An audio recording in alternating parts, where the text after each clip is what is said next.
Il n'est pas franchement dans les habitudes de Vladimir Poutine d'accepter une initiative. Qui plus est des Européens, le président russe a donc fait une contre-proposition. La nuit dernière, il invite l'Ukraine à des négociations en Turquie jeudi prochain, 15 mai, mais il n'acte pas de cessez-le-feu au préalable. C'est pourtant une condition qu'exige Volodymyr Zelensky. Kiev qui souligne tout de même un signe positif. Tentons d'y voir plus clair dans la stratégie des uns et des autres avec Florence de Juvigny. Что в сентябре состоится мой ответный визит. У меня вот какое возникло. Rendez-vous à son homologue ukrainien. Nous proposons aux autorités de Kiev de reprendre des négociations directes. Et je le souligne, sans conditions préalables. Nous proposons de les commencer sans délai, jeudi prochain, le 15 mai, à Istanbul. Aucune question acceptée. Moscou refuse de faire taire les armes avant de discuter. Et ignore donc l'ultimatum posé hier par les leaders européens, respecter un cessez-le-feu dès lundi sous peine de nouvelles sanctions. Volodymyr Zelensky, lui, ne veut pas y renoncer. C'est un signe positif que les Russes commencent à envisager la fin de la guerre. Et la première étape pour mettre fin à toute guerre est un cessez-le-feu. Il est inutile de poursuivre les massacres, ne serait-ce qu'un seul jour. Pour l'Ukraine, figer le front. Mais l'enjeu pour la Russie, c'est négocier en position de force, continuer de faire progresser son armée, pousser son avantage. Emmanuel Macron craint que Moscou joue la montre. C'est un premier mouvement, mais il n'est pas suffisant. Ça montre qu'il cherche une voie, mais il y a toujours chez lui la volonté de gagner du temps. Côté américain, Donald Trump salue ce premier pas russe. Peut-être un grand jour pour la Russie et l'Ukraine.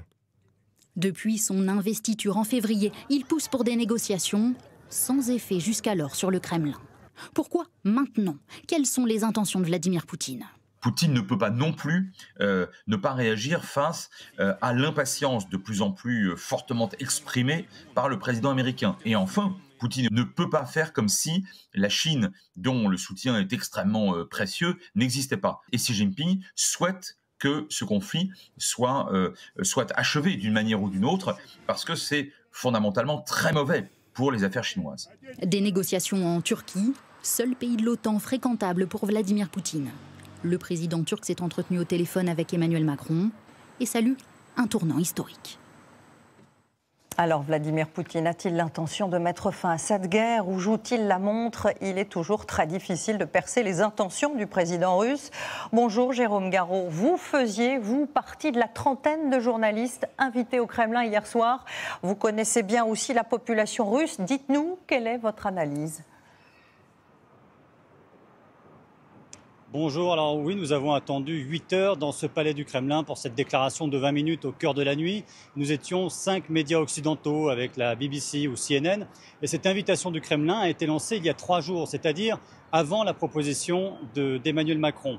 Vladimir Poutine, vous le disiez, a ignoré l'ultimatum formulé par les dirigeants occidentaux. C'était de toute manière assez peu probable de voir le président russe accepter un cessez-le-feu inconditionnel et immédiat sous la menace, sous la contrainte. Et à la place, il propose ce tête-à-tête avec les Ukrainiens sans les Occidentaux. Il y a quand même une petite chance de voir cette séquence diplomatique aboutir à quelque chose, parce qu'on observe depuis plusieurs semaines ici en Russie un changement dans la société russe qui est confirmé par des études d'opinion assez sérieuses. Vous avez désormais une large majorité de la population qui, tout en soutenant Vladimir Poutine et l'armée, dit espérer un rapide règlement du conflit et la fin de la guerre. Merci beaucoup Jérôme pour ce témoignage et ces dernières informations depuis Moscou.